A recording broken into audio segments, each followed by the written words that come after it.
이 사사에 있다가 암몬 자손을 쳐서 대승을 거둔 후에 이스라엘에서 이방의 위협은 사라졌습니다. 그렇지만 다시 동족 간의 분쟁이 일어나게 됐습니다. 에브라임 지파가 길르앗 자손들에게 시비를 걸어온 것입니다.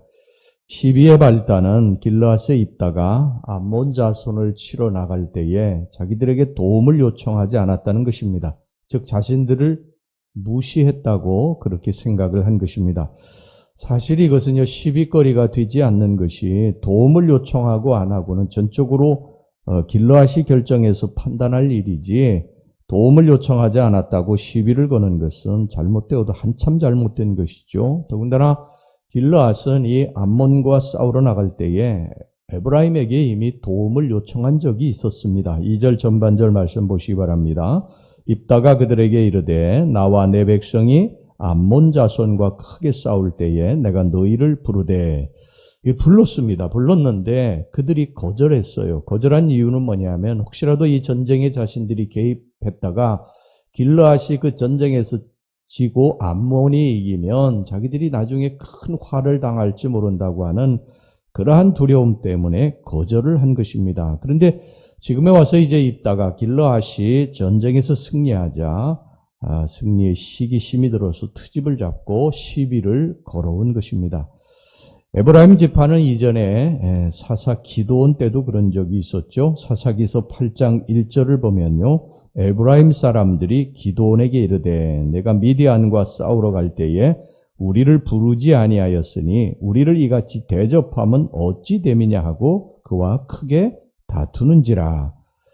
기드온이 미디안과 싸우러 나갈 때에 자기들을 부르지 않았다고 전에 시비를 건 적이 있었습니다. 이렇게 에브라임 지파는요, 안 좋은 습관이 있었어요. 어떻게 보면 자신들은 영광만 받으려고 하고 정말 힘들고 어려울 때에 뒤로 이렇게 슬그머니 빠지고 그것이 나중에 또 자기들이 영광을 받아야 될 때 빠지게 되면 그것으로 인해 시비를 거는 그런 안 좋은 습관이 있었습니다. 여러분, 사람에게는요, 다 안 좋은 습관도 있고 결점도 있습니다. 그런데 이것이 우리들을 잘못된 길로 이끌어가는 것을 조심하셔야 됩니다. 우리 인간에겐 다 약한 창문이 있거든요. 이 약한 창문을 나도 알고 하나님도 알고 마귀도 알아요. 그래서 이 마귀는 항상 우리를 무너뜨리기 위해서 우리의 약한 창문을 두드립니다. 그리고 그 약한 창문을 깨뜨려서 우리를 넘어뜨리려고, 하나님과 멀어지게 해서 우리들을 망하게 하려고 합니다. 그래서 사탄이, 마귀가 이걸 너무 잘 알고 있죠. 여러분, 사울이라고 하는 왕은요, 사울 왕은 교만에 약한 창문이 있었던 사람이에요. 그래서 계속해서 이 마귀가 사울을 부추기지 않습니까? 사울이 처음에 굉장히 겸손했던 왕 아닙니까? 근데 왕이 되고 나서 점점 교만해지기 시작을 하고, 이제는 하나님도 무시하고 전쟁에 나갈 때 기도하지도 않고, 전쟁에 나가서 이기면은 승전비를 하나님을 위해 세웠던 왕이었는데 이제 자신을 위해서 승전비를 세우고 그럽니다. 결국 사울은 하나님께 버림받게 되지요. 이 사울은 약한 창문 교만을 막지 못했던 것입니다. 가룟 유다는 여러분 어떤 사람입니까? 돈에 욕심이 많았던 사람이, 돈에 약한 창문이 있었던 사람이에요. 이 돈에 약한 창문을 그가 이기지 못한 것입니다. 그러니까 어느 날 갑자기 그가 예수님을 판 것이 아니라 그 이전부터 돈꾀를 맡아가지고 슬그머니 빼가고 있었던 것입니다. 근데 이것이 하나님께서 그동안에 계속 참아주시고 기다려주셨는데 가룟 유다는 이거를 끊지 못하지요. 나중에 예수님까지 파는 그러한 잘못된 악한 일을 저지르게 된 것입니다. 삼손이라고 하는 사람이죠. 우리 나중에 이제 공부를 할 텐데요. 이제 사사기 공부하면서 이 삼손이라고 하는 사람은 이성에 약한 창문이 있었던 사람이에요. 계속해서 여인 때문에 그가 낭패를 당하는데 그걸 결국 끊지 못하고 그 여인 때문에 나중에 죽지 않습니까? 여러분, 나의 약한 창문은 무엇입니까? 나의 부족한 것은 무엇입니까? 남을 시기하는 마음, 부정적인 마음을 남을 욕하고 비난하는 마음, 이런 안 좋은 그러한 습관을 가진 사람들도 있는데, 이런 것들을, 이런 결점들, 이런 약한 창문들을 우리가 틀어막지 않으면 반드시 이것으로 인해서 낭패를 당하게 된다고 하는 사실, 하나님과 멀어지게 된다고 하는 사실, 이것을 꼭 기억하시고 이 마귀의 빌미가 되지 않도록 조심하시기를 주의 이름으로 축원합니다. 에브라임은 이제 이것을 빌미로 입다가 살고 있는 길르앗을 미스바까지 쳐들어왔습니다. 그리고 소란을 피우고 사사 입다의 집을 불사르겠다고 하는 맹렬한 진노를 드러내게 됩니다. 자, 1절 말씀 보겠습니다. 에브라임 사람들이 모여 북쪽으로 가서 입다에게 이르되 내가 암몬 자손과 싸우러 건너갈 때에 어찌하여 우리를 불러 너와 함께 가게 하지 아니하였느냐? 우리가 반드시 너와 내 집을 불사르리라 하니. 에브라임 지파는 길르앗 지파와 형제 지파입니다. 길르앗 지파가 에브라임의 형인 므낫세 지파로부터 나왔기 때문에 형제예요. 피를 나눈 형제들입니다. 그렇다면 전쟁에 승리하고 돌아온 길르앗 지파를 축하해 주어야 되죠. 그들이 전쟁에 승리하고 돌아온 걸 같이 기뻐해 주어야 됩니다. 또 그리고 입다가 우리가 전에 같이 공부했지만 잘못된 소원을 해서 그의 외동딸이 무남동료가 죽지 않습니까? 그 첫 번째 이 문 밖에 나와서 춤추고 기뻐하는 자를 이렇게 번제로 드린다고 하는 그 소원을 지키려고 하다 보니까 그게 외동딸 아니었어요. 이런 비극적인 일을 겪었던 입다를 오히려 위로해 주어야 되지 않습니까? 그런데 이들은 그렇게 하지 않았어요. 오히려 시비를 걸어왔습니다. 드디어 이제 이를 묵과할 수 없었던 입다와 길르앗 자손들은 에브라임 자손들을 상대로 전쟁을 일으켰습니다. 이 전쟁에서 에브라임 지파는 자기들이 절대적으로 승리할 줄 알았죠. 그런데 에브라임의 참패로 끝나게 됩니다. 뿐만 아니라 요단 강가에서 에브라임 지파 사람 4만 2천여 명이 죽임을 당하는 비극을 맞고 말았습니다. 자, 그러면 이제 이런 비극적인 동족 상잔을 유발한 이 에브라임의 잘못이 구체적으로 무엇이냐? 첫 번째, 1절 말씀입니다. 1절 말씀 보겠습니다. 에브라임 사람들이 모여 북쪽으로 가서 입다에게 이르되 내가 암몬 자손과 싸우러 건너갈 때에 어찌하여 우리를 불러 너와 함께 가게 하지 아니하였느냐? 우리가 반드시 너와 내 집을 불사르리라 하니. 그들은 승리와 영광만을 취했다는 것입니다. 승리와 영광만을 시기했습니다.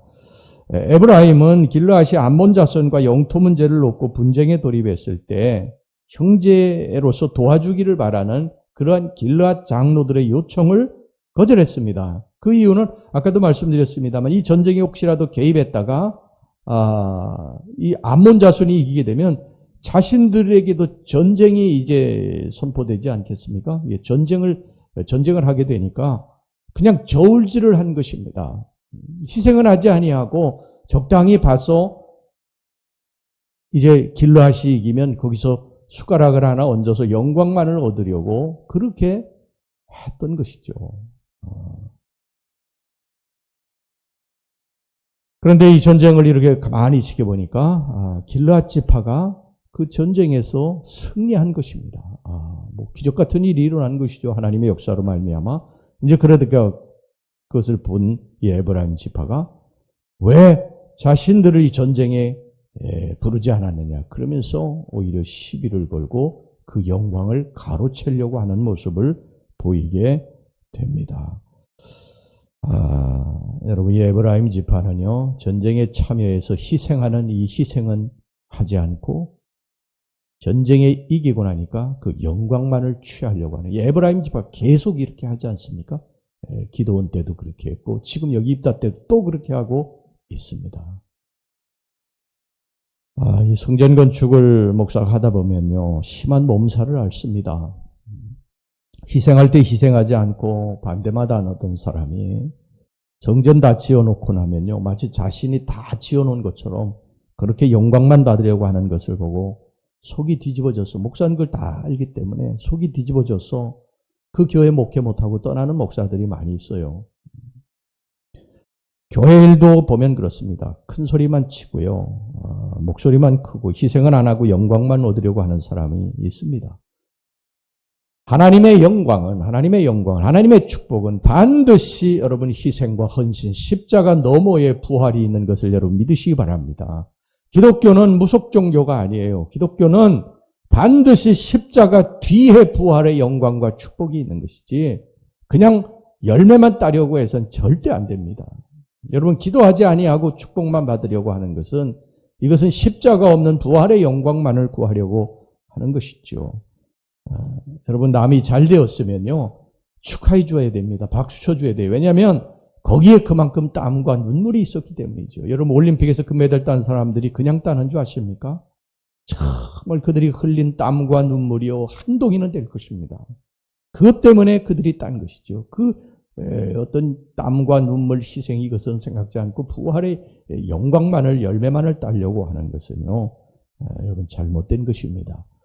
자, 그 다음에 여기 두 번째 이 에브라임 지파의 잘못이 뭐냐면 4절 보겠습니다. 4절 입다가 길르앗 사람을 다 모으고 에브라임과 싸웠으며 길르앗 사람들이 에브라임을 쳐서 무찔렀으니 이는 에브라임의 말이 너희 길르앗 사람은 본래 에브라임에서 도망한 자로서 에브라임과 므낫세 중에 있다 하였습니다. 이게 우월감에 젖어가지고 형제를 완전히 깔아뭉개고 비방했습니다. 에브라임 지파는 길르앗 사람들 도망한 자라고 그렇게 불렀어요. 왜냐하면 길르앗이 에브라임 지파에서 나와가지고 요단 동편에 거주했다는 것입니다. 그런데 이거는 잘못된 것입니다. 이건 거짓말이에요. 이 길르앗 지파는 므낫세 지파에서 나와서 므낫세 반지파가 이 요단 동편에 가서 거주한 것이지 에브라임 지파가 아니었습니다.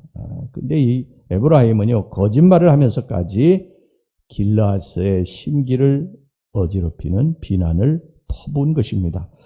그래서 이제 참다 못 있다가 이제 전쟁을 일으키게 됩니다. 그리고 길르앗 사람들이 에브라임 사람들보다 먼저 이제 요단강 나루턱을 장악을 했습니다. 5절 말씀입니다. 길르앗 사람이 에브라임 사람보다 앞서 요단강 나루턱을 장악하고 에브라임 사람의 도망하는 자가 말하기를 청하건대 나를 건너가게 하라 하면 길르앗 사람이 그에게 묻기를 내가 에브라임 사람이냐 하여 그가 만일 아니라 하면 자 그리고 이제 에브라임은 요단강을 건널 때에 길르앗 사람들에게 검문을 받아야 됐습니다. 길르앗 사람들이 요단강 그 나루턱을 이미 장악을 했기 때문에 에브라임 사람들이 전쟁에서 이제 지고서 도망을 칠 때 요단강을 이제 건너야 되는데 요단강 나루터에서 이제 심문을 하는데 어떤 심문을 하냐? 이게 이제 에브라임 지파나 길르앗 지파나 다 이스라엘 사람들이니까 누가 에브라임 지파고 누가 길르앗 지파인지 알지 못하지 않습니까? 거짓말 시키면은 뭐 다 드러나게 알 수가 없는 거예요. 그러니까 이것을 이제 구별하는 방법으로 내가 에브라임 사람이냐? 길르앗 사람이 그렇게 물어봅니다. 그러면 나 에브라임 사람이다. 이렇게 대답을 하는 거예요. 살려고 하다 보면 거짓말 할 수밖에 없죠. 그러면 에브라임 사람인가 길르앗 사람인가를 구별하는데 그 발음을 해보게 합니다. 여기 보면 쉿볼렛이라고 발음하도록 했어요. 내가 에브라임 사람이냐? 아니다. 난 길르앗 사람이야. 이렇게 말하면 그걸 구별하기 위해서 쉿볼렛이라고 발음을 하게 했습니다. 그런데 이 쉿볼렛이라고 하는 단어를 제대로 발음하지 못하고 쉿볼렛이라고 그렇게 발음을 하면 이 사람은 거짓말을 하는 거예요. 에브라임 지파 사람인 것입니다. 아마 이 에브라임 지파의 사람들은 특정 단어를 제대로 발음하지 못했던 것 같아요. 자, 6절 말씀 보세요. 그에게 이르기를 쉿볼렛이라 발음하라 하여 에브라임 사람이 그렇게 바로 말하지 못하고 쉿볼렛이라 발음하면 길르앗 사람이 곧 그를 잡아서 요단강 나루터에서 죽였더라. 그때에 에브라임 사람의 죽은 자가 42,000명이었더라. 마치 아마 우리나라 경상도 사람들이 이 쌀이라고 하는 발음을 제대로 못하잖아요. 살 그러잖아요. 아무리 쌀 그렇게 해도 살 이렇게 하잖아요. 아마 그랬던 것 같아요. 에브라임 지파가 쉿볼렛이라고 하는 발음을 못해서 쉿볼렛 이렇게 발음을 했던 것 같아요. 그래가지고 그렇게 발음하면 에브라임 사람이고 그리고 죽이고 그랬니? 무려 42,000명이 죽게 됩니다. 여러분, 남을 이유 없이 비난하고 욕하고 시기하는 것은요, 좋지 않은 일입니다. 우리 예수 믿는 사람들이 버려야 될 잘못된 것이죠. 남을 나보다 낮게 여기고 살라고 성경이 말씀하지 않습니까? 여러분, 우주가 내 중심으로 도는 것이 아닙니다. 세상이 나를 중심으로 도는 게 아니에요. 내 마음에 안 들면 세상이고 교회고 다 욕하고 그러면 안 됩니다. 내가 얼마든지 틀릴 수 있어요. 이것을 우리 인정하고 사셔야 됩니다. 내 주장만이 다 옳은 것이 아니에요. 여러분, 우리가 은혜 받으면요, 제일 먼저 나타나는 게 뭔지 아십니까? 겸손해집니다. 왜 그런 줄 아세요? 내가 지금까지 살아온 것이 내가 잘나서 살아온 게 아니구나. 하나님의 은혜였구나. 이걸 깨닫게 되기 때문입니다. 여러분, 세상은 절대 내 중심으로 돌아가는 게 아닙니다. 하나님 중심으로 돌아가는 것입니다. 그저 우리는 그 주변에 하나님의 은혜로 여기까지 살아온 것이고 또 앞으로도 하나님의 은혜로 살아가야 될 사람들이에요. 그러니까 우리는 다 비슷비슷한 사람들이에요. 하나님 앞에 다 죄인들이에요. 50보 100보입니다. 그러니까 우리는 서로 남을 욕하고 시기하고 비난하지 말고 그저 격려해주고 소망을 주고 기쁨을 주고, 특별히 여러분 9월 한 달 여러분들의 입술이 다른 사람들을 세우고 기쁨을 주고 소망을 주는 입술이 되게 해달라고 그렇게 기도하시기를 바랍니다. 겸손하고 온유하고 하나님의 백성들로서 세상에서 그렇게 살아야지, 예수 믿는 사람들이 너무 교만하고 그냥 말을 막 하고 비난하고 그냥 그렇지 않아도 힘이 없는 사람들을 더 낙심케 하고 상처 주고 그런 일을 해서는 안 됩니다. 할렐루야. 우리 기도합시다.